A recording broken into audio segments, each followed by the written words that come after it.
All right, welcome back, Dave. Today we'll be going over some football plays. Take you through the script. Yeah. I actually don't know what any of this means. I never played football, but we'll be getting into what is it, chapter 5 and 6? Or 13, 12 and 13. Yeah, that leadership of itself, we just did 5 and 6. On me. All right. Okay. To start out, honestly, chapter 12 is kind of, these chapters are kind of a lot about what we presented today. This morning. In media buying. Like the first one being digital disruption and how it's transformed, like how people consume media. And honestly, it's like, it talked about how it kind of takes away from print advertising, like billboards and stuff.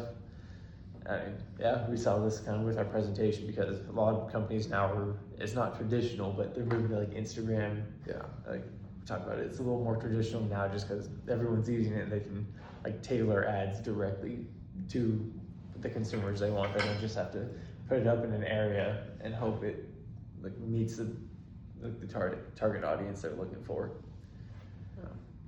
All right, this one says, number 2 says, what are the advantages and limitations of magazines? Discuss the roles of magazines as part of an advertiser's media strategy.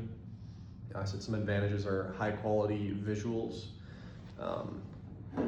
more credibility and ability to target specific audiences. And some limitations are longer, like lead times, declining ways to get like around and out there. I mean, and then like less. It's slower compared to digital and relatively more expensive. Yeah. I mean, I can't remember the last time I picked up a magazine. Yeah, no. I know my dad still looks through them though. Like he'll get it's like Summit Auto. It's just a bunch of car parts. He loves working on cars, but Yeah. like he'll look through the magazines for deals there. So Yeah, I think magazines are definitely a dying yeah, thing. unfortunate. Yeah. And next is native advertising, and the book kind of got into this.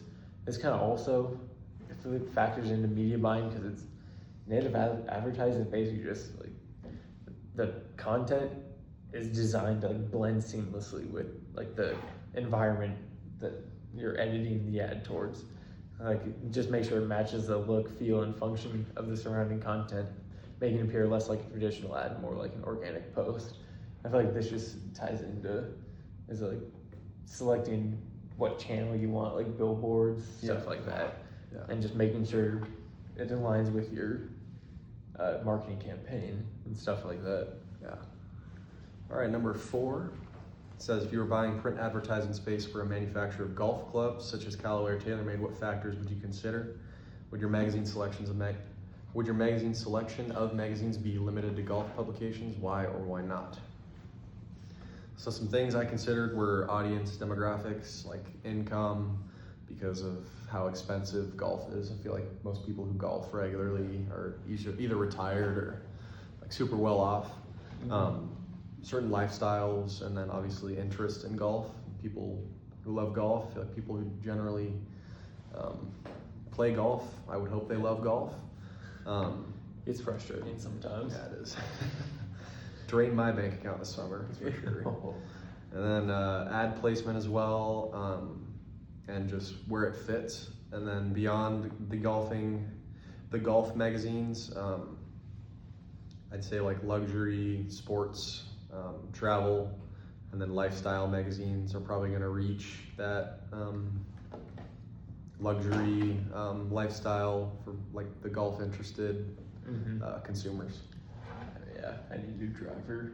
No way I can purchase. I gotta look on Facebook Marketplace. Maybe someone will boost one of their ads. So much money. And then I think this move on to the next chapter. Yep. Yeah. Chapter 13. Okay. And this one was more about the content sponsorship for the first question. And he asked us for examples. So we talked about television. And I just think like, I know like ESPN, SportsCenter, they use a lot of Toyota ads and like how Toyota kind of sponsors that. I also thought a little bit about this, and it's like kind of how the Mariners have Nintendo patches. It's like you kind of associate Mariners with Nintendo because of that, so I kind of see that as a television ad too. Yeah. Just because whenever you're watching a Mariners game, like, oh, there's a Nintendo patch on Julio Rodriguez's sleeve. Yeah. So, A big red one too. Yeah, big red one. Yeah. When they're on the road. Then there's also podcasts. And we kind of talked about this today in class a little bit, but like the Pat McAfee show, and now he does College Game Day, and how that's sponsored by Home Depot. Just kind of the connections there. And then YouTube. I know Red Bull does a lot of like extreme sports and sponsoring adventures like Red Bull Rampage, where the guys are mountain biking over the Canyon Gap. So yeah, I think Red Bull definitely fits for like the YouTube content sponsorship. Yeah. And then, sorry, it's we forgot why it's increasing. Just because I feel like a lot of the brands, it just like aligns with them and like the audience they try to engage with, like Red Bull wanting to have like the adrenaline junkies side. Yeah. Like with all the extreme stuff, jumping out of airplanes, jumping from airplane to another I saw airplane. that one. Didn't they get like fired or something? Yeah. They got some big trouble. Yeah, For that. big trouble. I saw that. Mm-hmm. Now we're on to chapter 13, number 2.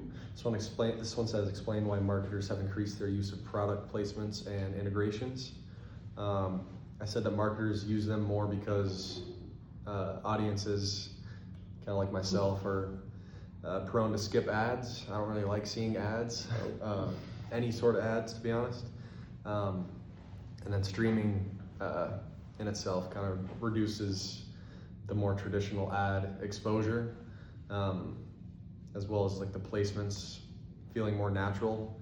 And then they build awareness more subtly, and they associate products with more like inspiring or aspirational lifestyles and celebrities.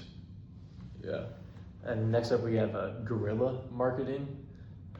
I immediately thought like wars, but guerrilla marketing is unconventional, low-cost marketing that aims to surprise or engage the audience in unexpected ways. I saw this the other day, like scrolling on like Instagram Reels, and it was IKEA setting up like fully furnished living rooms inside of subways, and I thought that was very unconventional. Kind of caught my attention. Yeah. Didn't scroll right away after that because like, okay, that's kind of interesting. And again, here like the use of this is increasing because it generates viral social media attention. Like, kind of sucks you in. Like, I don't want to scroll right away. Can be cost effective compared to traditional ads, and creates like more memory, emotional experiences, which help like people engage with your ads. Yeah.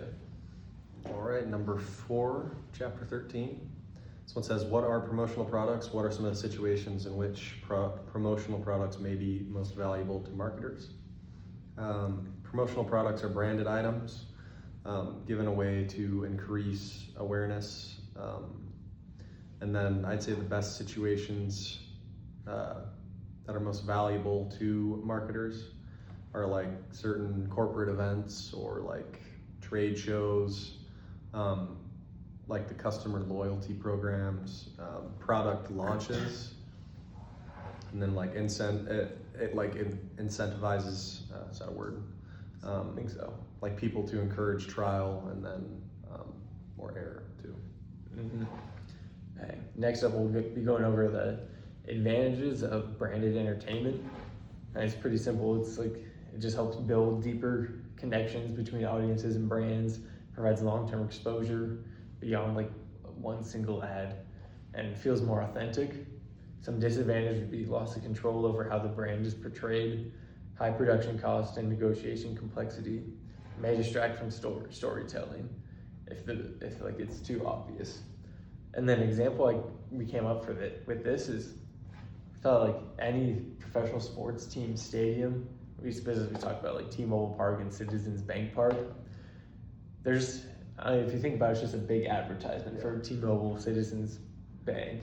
I feel like specifically baseball too. Yeah. More like you go to a Seahawks game, I feel like there's not as much like being advertised as if you go to a Major League Baseball game. Yeah.